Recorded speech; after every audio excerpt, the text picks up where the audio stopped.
Hello viewer, welcome to exam crack YouTube channel. তো friends, 6 তারিখে railway board থেকে যে নোটিশ দেওয়া হয়েছিল টাকা রিফান্ডের জন্য, সেই মতো 11 তারিখে কিন্তু সেই লিঙ্ক অ্যাক্টিভ হয়ে গেছে। 11 তারিখে লিঙ্ক অ্যাক্টিভ হওয়ার কথা ছিল, সেই মতো আজ থেকে লিঙ্ক অ্যাক্টিভ হয়ে গেছে।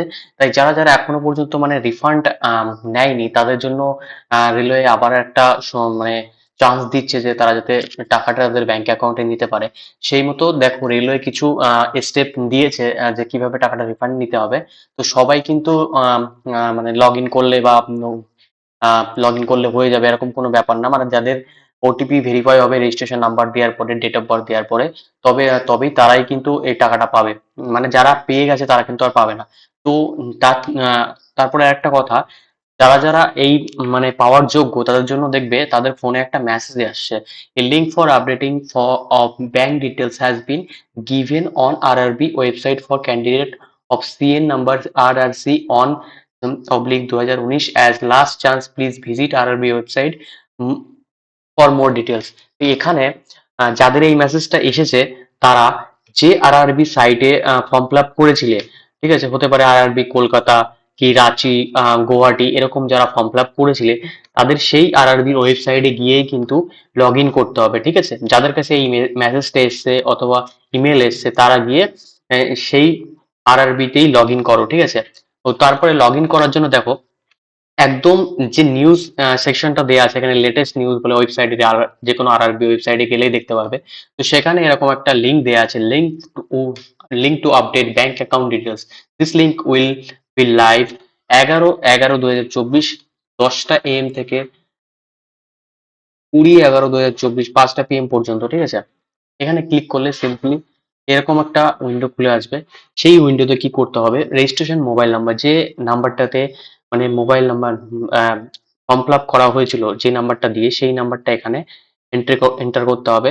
আর দেখবি সেই নাম্বারে একটা মেসেজ এসছে। ঠিক আছে, তারপরে এখানে ডেট অফ বার্থ দিতে হবে। তারপরে এখানে যে ওটিপি সিকিউরিটি কোড দিয়েছে সেটা দিয়ে লগ ইন করতে হবে।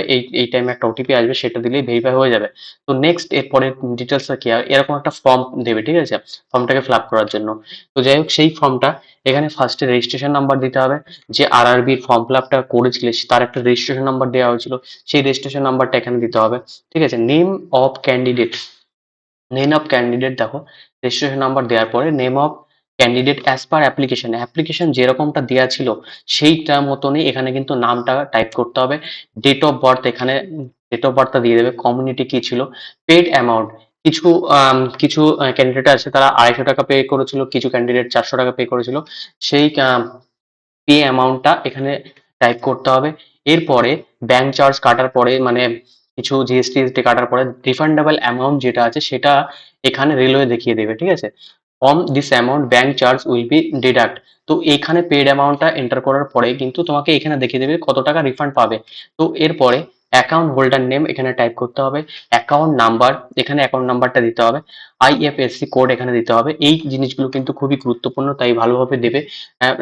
নেম অফ ব্যাংকের নামটা এখানে দিয়ে দেবে। ঠিক আছে, তো এই জিনিসগুলো ভালোভাবে ফিল আপ করার পরে আরেকবার ভালো করে ভেরিফাই করে নেবে যে আমি সঠিক তথ্যটা দিয়েছি কিনা। যদি ভুল দাও তাহলে কিন্তু টাকাটা রিফান্ড আসবে না। তো সেই কারণে একবার দেখে নেবে। তারপরে I confirm that above bank details are correct, যে আমি কারেক্ট ডিটেলস দিয়েছি।